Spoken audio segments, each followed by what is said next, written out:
Hello, अस्सलाम वालेकुम। हजरत जी, मैं निकट बात कर रही हूँ अलabama से। आपका क्या हाल है? और अल्हम्दुलिल्लाह आपको खुश देख के तबीयत बहुत खुश हो जाती है। माशाअल्लाह और माशाअल्लाह। हजरत जी, रूह की मजलिस में जो आपने गुस्से के ऊपर बयान दिया वो बहुत आला बयान था, तो स्पेशल उसका टुकड़ा रिकॉर्ड करके ना तो वो फॉरवर्ड होना चाहिए। बिल्कुल तो इंशाअल्लाह हजरत इंशाअल्लाह। जी, वो लतीफ़ा नफ्स के बारे में मैंने बताना था कि वो जिस वक्त मैंने वो किया है तो काफ़ी दफ़ा मुझे कुछ जुम्बिश सी महसूस हुई उस लतीफ़े को करते हुए। और एक दिन तो इतनी ज़ोर से हरकत हुई कि मुझे लगा मेरे कपड़ों पे कुछ गिर गया है।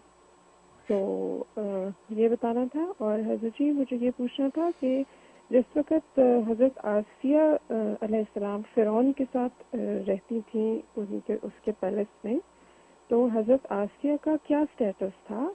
वो उसकी वाइफ थी या उसने उन्हें ज़बरदस्ती अपने पास रखा हुआ था?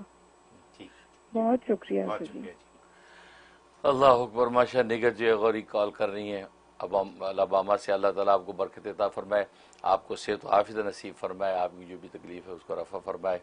और बाकी ये है कि जो चीज़ें दुआएं आप पढ़ रही हैं हम भी दुआ करते हैं कि अल्लाह तबारक व तआला उनको जो कबूल फ़रमाए।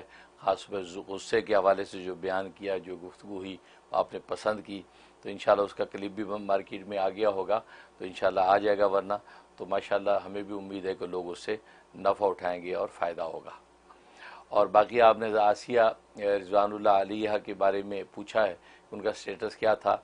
वो स्टेटस उनका जो है ऑफिशियली स्टेटस तो फ़िरौन जो है आसिया का ये था कि वो फ़िरौन की बीवी थी, ज़ौजा यानी पेपर वर्क जिसको कहना चाहिए, पेपर वर्क में बीवी थी। असल में तो वो उससे निकाह करना चाहता था, लेकिन आसिया नहीं मानती थी। तो ज़ाहिर है वो बादशाह था, जालिम था, तो उसे ज़बरदस्ती ख़ानदान को कायल किया और उसे धमकियाँ दी कि भाई ये मुझे बहुत पसंद है, बहुत हसीन जमील खूबसूरत है, मुझे इस कशिश महसूस होती है, मैं इससे निकाह करना चाहता हूँ।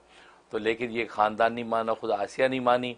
तो फिर यह है कि इस बेस पर उनको जो है वो उसको इजाज़त हुई कि ठीक है निकाह कर लेंगे, लेकिन मुकारबत और सोबत की इजाज़त नहीं होगी। सोबत नहीं करेंगे, दुनिया ये समझेगी कि आसिया फ़िरौन की बीवी है, क्योंकि फ़िरौन ये समझता था कि मैं ज़बरदस्ती इसको अपने निकाह में नहीं ला सका तो लोग क्या कहेंगे, किस बात का बादशाह है, तो मेरी सुबकी होगी। लिहाजा लिखा मुफस्सरीन ने कि फिर वो इस बात पे एग्री हुए कि ठीक है निकाह कर लेते हैं, दुनिया ये समझे कि निकाह में इनकी ज़ौजा है, लेकिन तुम्हें सोबत की इजाज़त नहीं है। लिहाजा इस बेस में निकाह हो गया था और वो सोबत की इजाज़त नहीं थी। बस औक़ात उसने शरारत के तौर पे अपना वादा तोड़ के आसिया पर हाथ डालने की कोशिश की वो सोबत करे, लेकिन अल्लाह तबारक व तआला की तरफ से उसको शल कर दिया जाता था और वो सोबत पे कादिर नहीं होता था। और आप जो वो कवारी की कवारी रहीं। यही वजह है कि जैसा कि रिवायात में आता है कि हज़रत आसिया का निकाह जो है आखिर में सरकार दो आलम सल्लल्लाहु अलैहि वसल्लम के साथ होगा।